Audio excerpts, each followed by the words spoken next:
देखिए, ऑपरेशन सिंदूर में जैसा कि आप जानते हैं, हमने तस्वीरें प्रस्तुत करी थी, वीडियोस दिखाए थे कि हमारे पड़ोसी मुल्क ने जब ये हिमाकत करी थी तो उनका काफ़ी नुकसान हुआ था। और हमने लगातार देखा है ऑपरेशन सिंदूर के बाद कि वो प्रयास कर रहे हैं कि किसी तरीके से अपनी नुकसान की वो भरपाई करें।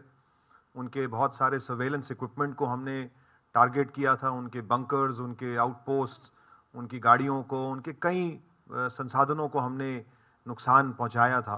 तो वो लगातार प्रयास कर रहे हैं। इस बीच में बाढ़ का प्रकोप भी उनके ऊपर आया, उससे भी नुकसान देखा गया है सरहद के उस पार। तो उनके द्वारा कुछ प्रयास किए जा रहे हैं, वो निरंतर हमारी निगरानी में है। और जैसे मैंने कहा कि सीमा सुरक्षा बल की हर प्रकार से तैयारी है किसी भी परिस्थिति को का सामना करने के लिए। और मैं आपके माध्यम से देश को आश्वस्त करना चाहूँगा कि हमारे बहादुर प्रहरी दिन रात डटे हुए हैं और किसी भी हिमाकत का हम मुंह तोड़ जवाब देने के लिए सक्षम हैं। तो ये हमने देखा है कि जितने भी युद्ध अभी हाल ही में हुए हैं, चाहे वो ऑपरेशन सिंदूर का समय हो या रशिया यूक्रेन का युद्ध हो, इज़राइल और पैलेस्टीन का जो चल रहा है मिडल ईस्ट में, तो इसमें एरियल डायमेंशन को सभी देशों के द्वारा बड़े पैमाने पे उसका इस्तेमाल किया जा रहा है, चाहे उसमें ड्रोन्स हों, यूएवीज़ हों, मिसाइल्स हों या एयरक्राफ्ट्स हों। तो ये एक नया डायमेंशन है जो बड़े पैमाने पे उभर के आया है। और ऑपरेशन सिंदूर में हमने देखा कि ज़रूर हमारे पड़ोसी मुल्क ने कोशिश करी ड्रोन्स से हमारे सिस्टम्स को ओवरऑल करने के लिए, सबड्यू करने के लिए, लेकिन वो बड़े पैमाने पे वो सफल नहीं हो सके। और उनके कई सारे ऐसे ड्रोन्स को भारतीय फोर्सेस के द्वारा नष्ट किया गया। हमारे काउंटर ड्रोन सिस्टम्स जो बॉर्डर में एयर डिफेंस सिस्टम्स जो हिंटरलैंड में लगे हुए हैं, ये सभी के सभी बहुत कारगर हैं। लेकिन ये बात सही है कि हम कभी भी इस विषय में ओवर कॉन्फिडेंट हमें नहीं होना चाहिए। ऑपरेशन सिंदूर के बाद बड़े पैमाने पे डिफेंस फोर्सेस में, पैरामिलिट्री फोर्सेस में मॉडर्न टेक्नोलॉजी को और लेके लाया जा रहा है। और बीएसएफ की मैं अगर बात करूं तो यहाँ पे भी आपने देखा होगा कि हमारी जो बीएसएफ एकेडमी है ग्वालियर में, उसमें एक विशेष तौर पे स्कूल ऑफ ड्रोन वॉरफेयर का उद्घाटन किया गया, जहाँ पे अब बीएसएफ के बटालियंस में जो हमारे जवान हैं उनको ड्रोन वॉरफेयर के ऊपर बहुत ही सटीक प्रशिक्षण दिया जा रहा है। और आने वाले समय में अगर हमें कभी इस प्रकार का अवसर मिलेगा तो दुश्मन को हम ये भी बताएंगे कि हमारे जो बहादुर ड्रोन कमांडोज हैं, जो ड्रोन स्क्वाड्रंस हैं, उनसे किस प्रकार हम दुश्मन का नुकसान कर सकते हैं जो शायद उन्होंने सोचा भी नहीं होगा। तो इसकी तैयारी हमारी तरफ से जारी है। अब कुछ एस्केलेशंस जो हैं वो अफगानिस्तान के साथ भी देखने को मिली।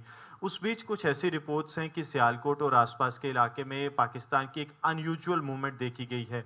सर, उस मूवमेंट को लेकर किस तरह के इनपुट्स हैं और हमारी तैयारी जो है वो उसको किस तरह से, काउंटर मेयर्स की अगर बात की जाए किसी भी एप्रीहेंशन को लेकर? Thank you. Thank you. तो बीएसएफ निरंतर सामने के इलाकों में, ना सिर्फ सीमावर्ती क्षेत्र के बहुत नज़दीक, दूर तक हमारा ये प्रयास रहता है कि हम दुश्मन के इलाके की सारी जानकारी हम अपने पास एकत्रित करें। और ना सिर्फ अपने पास, हम इस जानकारी को अपनी सिस्टर एजेंसीज़ और सरकार तक साझा करते हैं। आप जानते हैं कि जितने भी पीछे युद्ध हुए हैं उसमें 1965 से लेके 1971 का युद्ध, फिर कारगिल का युद्ध, और हाल ही में इस वर्ष हुए ऑप सिंदूर में बीएसएफ ने बढ़ चढ़ के हिस्सा लिया है। तो हमें अनुभव है कि इंडो पाक बॉर्डर पे किस प्रकार से गतिविधियां होती हैं। और जो भी घटनाएं इस समय हमारे पड़ोसी मुल्क में हो रही हैं, ये हमारे जानकारी में है और हम बड़े पैमाने पे फोकस कर रहे हैं इन सभी गतिविधियों के ऊपर। मैं देश को आपके माध्यम से आश्वस्त करना चाहूँगा कि जब तक सीमा सुरक्षा बल के हमारे बहादुर प्रहरी हमारे सरहद पर डटे हुए हैं तो 1 इंच भी हमारी सीमा का खतरे में नहीं है। हम अपने सीमा पे मुस्तैद हैं और दुश्मन के किसी भी मंसूबे को विफल करने के लिए, जैसे हम इतिहास ने दिखाया है, पहले हम करते आए हैं। ऑपरेशन सिंदूर में जिस प्रकार से हमने मात दुश्मन को दी है, उसी प्रकार अगर कोई भी ऐसी वो उनकी तरफ से मिस एडवेंचर या किसी भी प्रकार का प्रयास किया जाएगा तो उसका मुंह तोड़ जवाब बीएसएफ के द्वारा दिया जाएगा। जैसे मैंने कहा, हम अपनी सिस्टर एजेंसीज, चाहे वो इंटेलिजेंस एजेंसीज हों या आर्म्ड फोर्सेस हों, इंडियन आर्मी, इंडियन एयरफोर्स और जम्मू कश्मीर पुलिस के साथ मिलके एक बहुत ही नज़दीकी समन्वय मिला के हम इन सारे ही डेवलपिंग सिचुएशन पे बहुत क्लोज निगरानी मेंटेन कर रहे हैं। और मैं एक बार फिर आपके माध्यम से बीएसएफ की ओर से पूरे देश को आश्वस्त करना चाहूँगा। तो मैं इस सवाल के लिए डीआईजी श्री विक्रम कुंवर से रिक्वेस्ट करूँगा कि वो आपको उत्तर दें। नहीं, आपने सही पूछा। आपने ऑटोमेटिकली, हमारे पास जो फिगर हैं वो रफली फिगर होती हैं जो सिस्टर एजेंसी के साथ मैच करने की कोशिश करते हैं कि हाँ भाई उतने लोग एक्टिवेट हैं कि नहीं है। बर्फ़ पड़ने से पहले उनकी कोशिश रहेगी कि किसी तरह हम जो है इंडिया में जो इन्फिल्ट्रेट कर जाएं, और हमारे जो सिक्योरिटी फोर्सेस यहाँ पर ऑलरेडी जो है जमे हुए, इनकी कोशिश रहेगी कि इनके इन्फिल्ट्रेशन को हम फाइल करें। तो आज के डेट में जो रफ फिगर है, हमारे LCM IB की बात करते हैं, टेररिस्ट कैंप एक्टिव हो रहे हैं। 2 ऑफ सिंदूर में उन्होंने मतलब बॉर्डर बेल्ट से पीछे हिंटरलैंड में ले जाने की कोशिश की है और उनका इसका इम्पैक्ट हुआ है, बिकॉज कहीं ना कहीं फेयर है कि कुछ होगा तो ये हमारे टारगेट में आ जाएंगे। बट एज सुन की भी हमारे पास अभी आने वाले दिनों में होने वाले हैं, ऐसा कोई जानकारी नहीं आ रखी है। यस, मिलिटेंट आर देयर, वो उनकी कोशिश रहेगी कि इस फ्राक में इसको इन्फिल्ट्रेट कर सकें। बहुत अच्छा सवाल है आपका, और इस सवाल के अंदर में एक संदेश सीमा सुरक्षा बल की तरफ से ये है। मैं यहाँ पर एज DIG ऑप्स रहा हूँ और पूरा FDL से लगाकर नीचे हमने माधोपुर तक के इलाके को बहुत नज़दीक से देखा। सीमावर्ती क्षेत्र में रहने वाली जो भी हमारी बॉर्डर पॉपुलेशन है, ऑप सिंदूर के अंदर में उन्होंने बहुत अच्छे संयम का और बहुत अच्छे डिस्टर्ब टाइम के डिसिप्लिन का एक उदाहरण हमारे समक्ष रखा है। क्योंकि जब भी हमने बॉर्डर पॉपुलेशन से किसी भी तरीके की कोई कॉपरेशन चाहिए है, वो चाहे हमारे आदेश मानने से हो और चाहे उनके अपने प्रिवेंटिव एक्शन से हो, बॉर्डर पॉपुलेशन ने बहुत अच्छी तरीके से हमारा साथ दिया है। तो हम उम्मीद करते हैं कि आगे आने वाले ऐसे किसी भी खतरे के अंदर में सीमा सुरक्षा बल को सदैव बॉर्डर पॉपुलेशन का साथ मिलेगा, और जिस तरह से भागने पे मजबूर हुआ दुश्मन इससे पहले ऑपरेशन सिंदूर में, आने वाला समय भी उसको शायद इतना ही बुरा देखना पड़ेगा। तो हम उम्मीद करते हैं बॉर्डर पॉपुलेशन और सीमा सुरक्षा बल ये एक ही हिस्सा है, और हम बॉर्डर कम्युनिटी का अपने आप को हिस्सा मानते हैं। तो हम हिंदुस्तान के किसी और जगह से नहीं है।